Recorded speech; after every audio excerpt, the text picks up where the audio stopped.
Alright.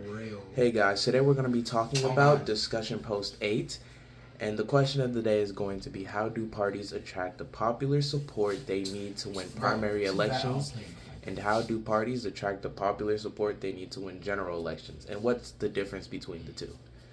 So, to get started, political parties attract popular support to win primary elections by having a closed primary. Only registered voters for a particular party can vote in that election if it's a closed party, if it's a closed primary election. If it's an open primary election, regardless of if you're a Republican or a Democrat, you can vote for it. For example, Florida is a Republican state, so if there were to be a closed Republican primary election, only registered Republican voters can go and vote if it's a closed primary.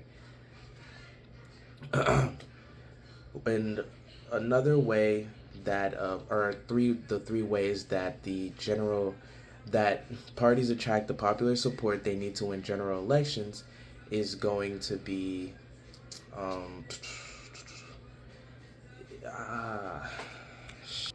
one of those ways for parties to attract the popular support they need to win the general election is to win the primary election.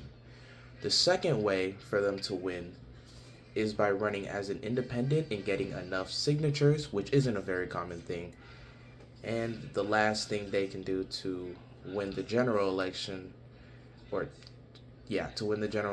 is going to be, they're going to try mobilizing voters, which is just advertising, they're going to do that by advertising. That's all mobilized voters are. And the difference between general and primary elections is that primary elections are used to determine the party's candidate, while general elections are used to choose the final winner of the office being contested.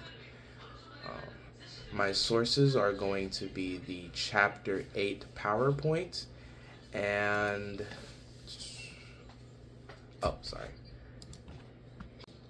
HaveFunWithHistory.com, along with the Political Parties Crash Course video. All right. Some additional information is also going to be that political parties decide when and how the primary election is going to be held and who the participating candidates are going to be. And during the general elections is going to be two party members of the same political party going against each other to decide who is going to represent the party as a whole. And that'll be all for today, guys. Have a great night.